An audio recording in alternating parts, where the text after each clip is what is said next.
সুপ্রিয় শিক্ষার্থী বন্ধুরা, আসসালামু আলাইকুম। সৃষ্টি সেন্ট্রাল ইসলাম কলেজ টাঙ্গাইল শাখার পক্ষ থেকে ষষ্ঠ শ্রেণীর বন্ধুদের 2 নং গণিত অ্যাসাইনমেন্ট ক্লাসে স্বাগত। আজ আমি অ্যাসাইনমেন্টের ছোট প্রশ্ন সংক্ষিপ্ত প্রশ্ন নিয়ে আলোচনা করব। আমি তোমাদের প্রশ্নগুলো হোয়াইট বোর্ডে লিখে নিয়েছি, তোমরা একটু আমার সাথে দেখলে তোমাদের উপকার হতো। আর অ্যাসাইনমেন্ট হচ্ছে আমাদের সরকারি নির্দেশনা, এই নির্দেশনা আমাদের সকলকেই মানতে হবে। ঠিক সেই নিয়ম অনুসারে আমরা ইতিপূর্বে অ্যাসাইনমেন্টের খাতাগুলো যথাসময়ে জমা দিয়েছি। এই আমাদের যে দ্বিতীয় অ্যাসাইনমেন্ট আছে সেটা আমরা যথাসময়ে কি করব, জমা দেবো পার্ট বাই পার্ট। অর্থাৎ যে জমা দেওয়ার যে নির্ধারিত ডেট আমাদের আগে বলা হয়েছে, ঠিক সেই ডেট অনুসারে আমরা জমা দেব। তো কথা না বলে আমরা সমাধানে চলে যাই। দেখি সমাধান প্রথমে আছে কি, আমাদের 10 নম্বর অঙ্কটা আছে, তাই না? আচ্ছা, আমরা আগে 10 নম্বরটাই করে ফেলি। তাহলে আমাদের কি হবে, নিচ থেকে শুরু করার উদ্দেশ্য হচ্ছে আমাদের হোয়াইট বোর্ড একটু ফাঁকা হলে আমাদের জায়গাটা বেশি হবে। ঠিক আছে, মানে 10 নম্বর করতে আমরা 10 নম্বরটা মুছে ফেলবো এই জন্য। তো দেখি, দুইটি ভগ্নাংশের গুণফল 45, একটি ভগ্নাংশ 8 সমস্ত 1/3 হলে অপরটি কত? তাহলে গুণফল হলে আমাদের কি করতে হবে, ভাগ করতে হবে, তাই না? তাহলে আমরা দেখতে হবে আমাদের এরকম দুইটি ভগ্নাংশের, তোমরা আমার সাথে খাতা কলম বের করে লিখে ফেলো, দুইটি ভগ্নাংশের গুণফল সমান কত? 45 মানে 45, তাই না? আচ্ছা, আর অপরটি কত বা একটি ভগ্নাংশ কত?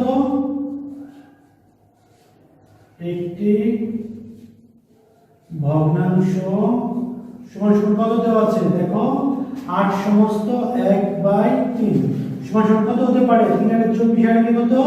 25/3। তাহলে অপরটি কি হবে, ভাগ করতে হবে আমাদের, তাই না? যেহেতু গুণ আছে তাহলে আমাদের কি করতে হবে, ভাগ করতে হবে। ভাগফল থাকলে আমাদের গুণ করতে হতো। তাহলে আমরা লিখব অপরটি সমান কত? আমরা দেখি 45 ভাগ কত হবে? 25 বাই কত? 3। তাহলে সমান করে কি হয় আমাদের 45 ভাগ থাকলে গুণ হবে, উপর হবে 3, নিচে কত হবে? 25। তাহলে আমরা দেখি একটু কত হয়, 5 5 কত? সরি 5 যদি কাটি তাহলে 5 5 কত হবে? 25, 5 9 কত হবে? 45 হবে। আমরা 5 দিয়ে কাটাকাটি করব, আমাদের দেখা যাচ্ছে কিনা আমি জানি না। তাহলে আমি জাস্ট আরেকটু জায়গাটা বের করে নিলাম। সমান কত? এখন উপরে 3 9 27, নিচে কত? শুধুমাত্র 5 থাকে, তাই না? তাহলে এখন আমরা ভাগ করে কত হয়? 5 5 এ 25, নিচে কত থাকে? 2। তাহলে সমান কত হবে? 5 সমস্ত, এইটা 5 সমস্ত, উপরে 2, নিচে এই 5, ঠিক আছে না? আচ্ছা, হয়ে গেল। তারপরে আমাদের একটি অঙ্ক শেষ হয়ে গেল। দেখতে পাচ্ছ তোমরা আমাদের একটি অঙ্ক যে শেষ হয়ে গিয়েছে। আমরা একটু মুছে নিই আর কি, ঠিক আছে? তাহলে আমাদের জায়গাটা বের হলো, আমরা 10 পর্যন্ত করে ফেলেছিলাম, তাই না? তাহলে 10 নম্বরটা মুছে ফেলে আমরা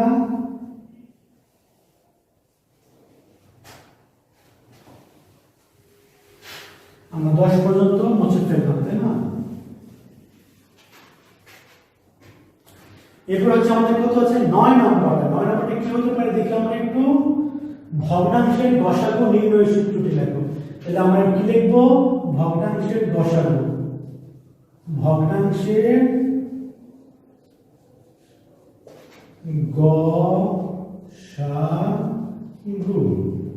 সমান লিখব। আমরা জাস্ট ভগ্নাংশের মধ্যে কি থাকবে, লব থাকবে এবং হর থাকবে। এখানে আমরা লব আর এখানে কি লিখব আমরা, হর।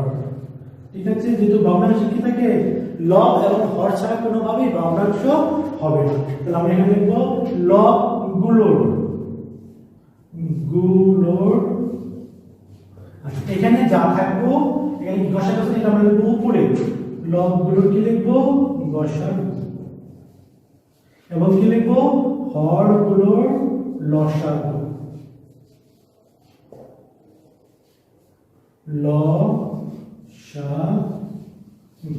তাহলে আমরা দুটো অঙ্ক করে ফেললাম, 9 করে ফেললাম এবং কি করে ফেললাম, 8ও করে ফেললাম, তাই না? আচ্ছা, তাহলে আমি একটু মুছে ফেলি এখন।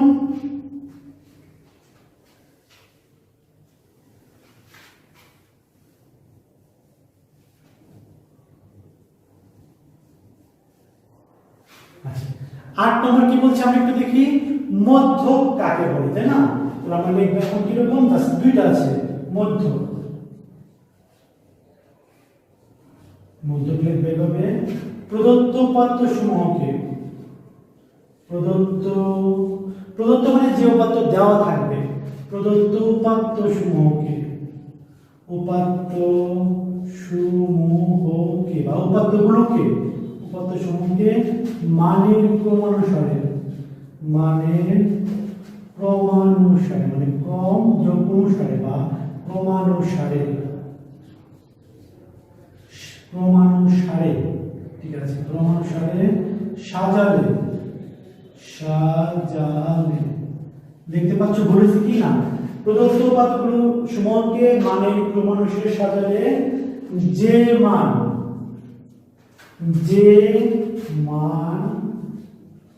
উপাত্ত সমূহকে, উপাত্ত সমূহকে সমান দুই ভাগে ভাগ করে দেবে, কয় ভাগে, সমান দুই ভাগে ভাগ করে,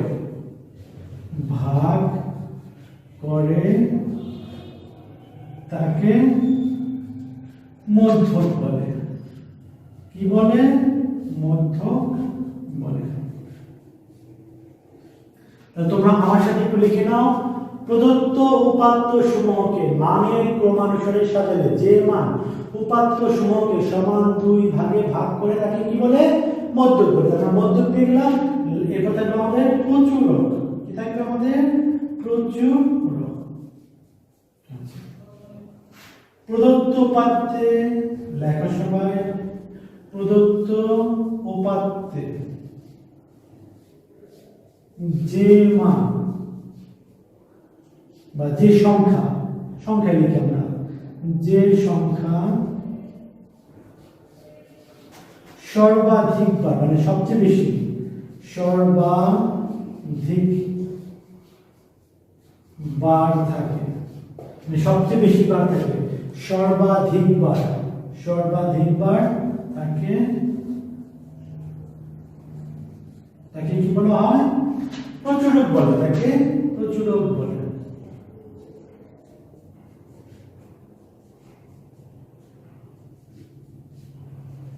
তাহলে আমরা পেয়ে গেলাম মধ্যক কাকে বলে এবং প্রচুরক কাকে বলে।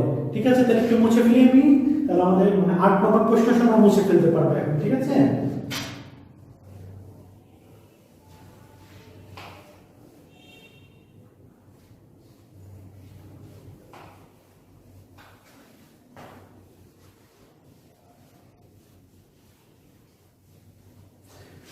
আমাদের কটা 8 শেষ হয়েছে, 9, 10।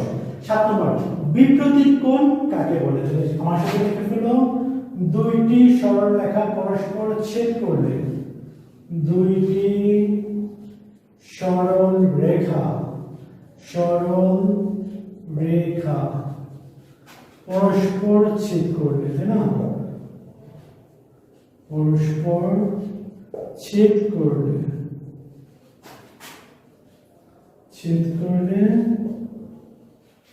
ছেদ বিন্দুতে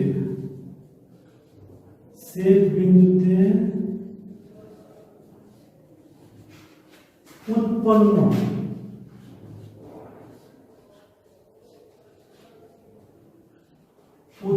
ছেদ বিন্দু উৎপন্ন কোণগুলোকে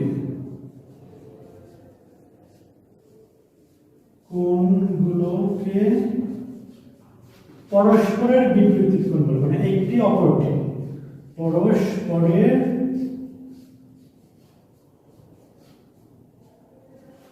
বিপরীত কোণ বলে, বিপরীত কোণ বলে। আচ্ছা, কি শিখলাম আমরা? দুইটি সরল রেখা পরস্পর ছেদ করে ছেদ বিন্দুতে উৎপন্ন কোণগুলোকে পরস্পর কি বলে?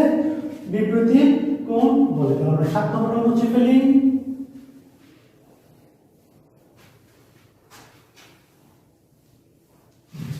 এখন কি থাকলো আমাদের?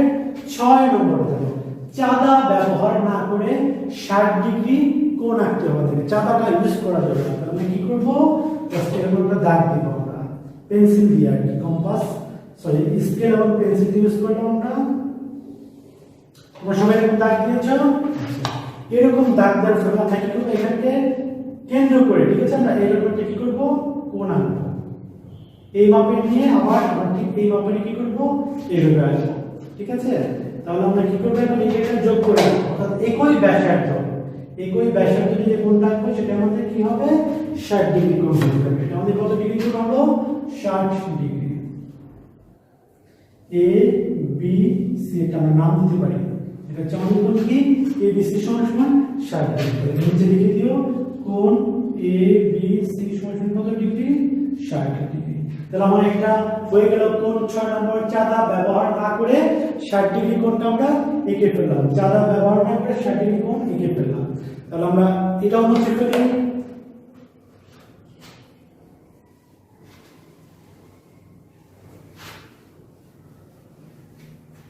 আচ্ছা, এরপরে 32 সংখ্যাটির ভিত্তি 2 হলে সূচক কত। তাহলে আমরা লিখতে পারি 32 কে আমরা কি করব, সবসময় 2 দিয়ে ভাগ করব।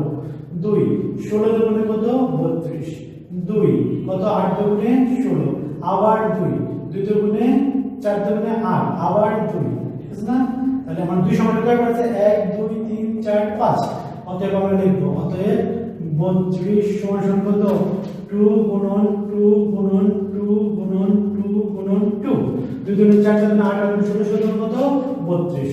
অতএব ঠিক আছে কি, ভিত্তি সমান কত, এখানে ভিত্তি সমান 2 এবং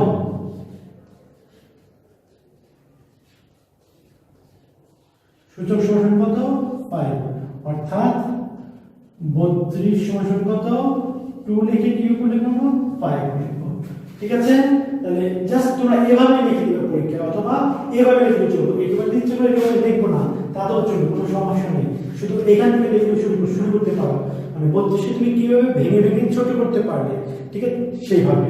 তাহলে আমরা কি করলাম, এখন 32 সংখ্যাটির ভিত্তি 2 হলে সূচক কত, আমরা পেলাম ভিত্তি 2 সূচক হচ্ছে 5, যেহেতু 1 2 3 4 5 বার আছে, তাই না। তাহলে আমরা কি করলাম, ভিত্তি 5 নম্বর পেয়ে গেলাম। এখন আমরা 4 নম্বরটা করে ফেলি। 4 নম্বর কি বলছে, সূচক এবং ভিত্তি কাকে বলে। তাহলে আমরা সহজভাবে লিখতে পারবো, কোন রাশিতে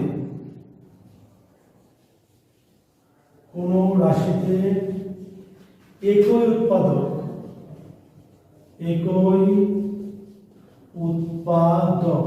ঠিক আছে, যতবার গুণ আকারে থাকে, ঠিক আছে না। কি শিখলাম আমরা, কোন রাশিতে একই উৎপাদক যতবার গুণ আকারে থাকে সেই সংখ্যাকে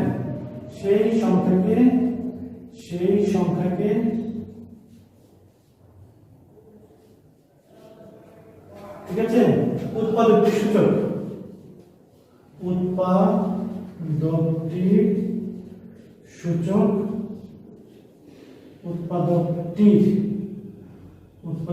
সূচক এবং উৎপাদকটিকে ভিত্তি বলে।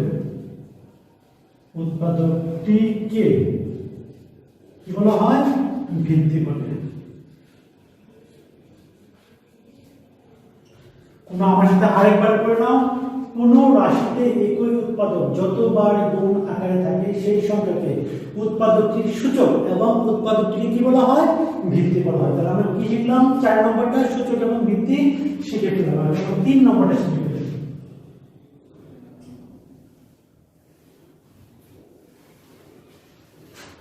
3 নম্বরটা কি আমরা শিখবো, এখানে আমাদের ভিত্তি দেওয়া আছে m এবং সূচক হচ্ছে আমাদের 3 রকম আছে। দেখি আমরা কি, আমি আগে শিখেছিলাম যখন আমরা ক্লাস নিয়েছিলাম 4.2 ভিত্তিক, তখন শিখেছিলাম সূচকগুলো কি হয়, বরাবরই আমাদের যোগ করে নিতে হবে, ঠিক আছে। গুণ থাকলে কি হয়, সূচকগুলো গুণ করতে হবে। যেমন দেখো, সমান সমান কি লিখবো আমরা, m লিখে ভিত্তি লিখলাম, 3 লিখলাম উপরে, প্লাস এখানে কত আছে 5, প্লাস এখানে কি আছে 2।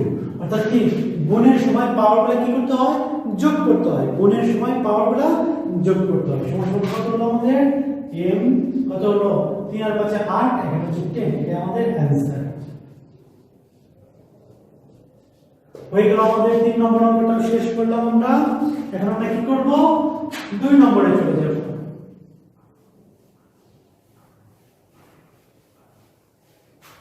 2 নম্বরে কি আছে বলছে বোর্ড মাস এর অক্ষরগুলোর পূর্ণ রূপ লাগবে, তাই না? তাহলে আমরা দেখি বোর্ড মাস কি হয়ে লিখে B O D M A last কত আছে S, তাই না? আচ্ছা, তাহলে আমরা কিভাবে লিখতে পারি এটা দেখো। B তে হচ্ছে আমাদের ব্র্যাকেটস, তাই না? B R A C K E T S brackets. ওতে হচ্ছে আমাদের অফ, তাই না? ডি তে হচ্ছে আমাদের division S I O N division. আর হচ্ছে মাল্টিপ্লিকেশন M U L মাল্টিআই মাল্টিপ্লি P L I প্লিকেশন C A T I O N multiplication. আর এটা ছিল এডিশন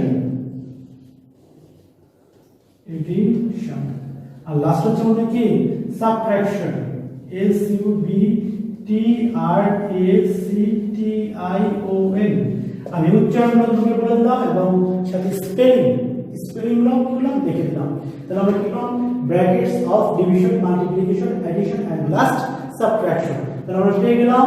আর এখন লাস্ট যে অঙ্কটা আছে আমাদের সেটা হচ্ছে আমাদের 1 নম্বর অঙ্কটা। দেখি আমরা 1 নম্বর মানে কি আছে। আমি আরেকবার ব্যাখ্যা দিচ্ছি। নিচ থেকে করার উদ্দেশ্য হচ্ছে আমাদের হোয়াইট বোর্ডটাকে একটু ফাঁকা রাখা, যাতে নিচ থেকে কভার করলে পর্যায়ক্রমে মানে বোর্ডের জায়গাটা ধীরে ধীরে বৃদ্ধি পেতে থাকে। সেই জন্য ভগ্নাংশকে পূর্ণ সংখ্যা দিয়ে গুণ করার নিয়ম। তাহলে আমরা কি লিখবো পূর্ণ সংখ্যা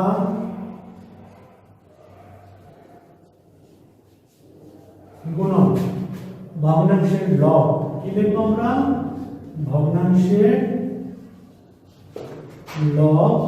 আর নিচে আমরা কি লিখবো নিচে লিখবো আমরা ভগ্নাংশের হর। আর কিচ্ছু থাকে না, এটাকে ভগ্নাংশের হর থাকবে।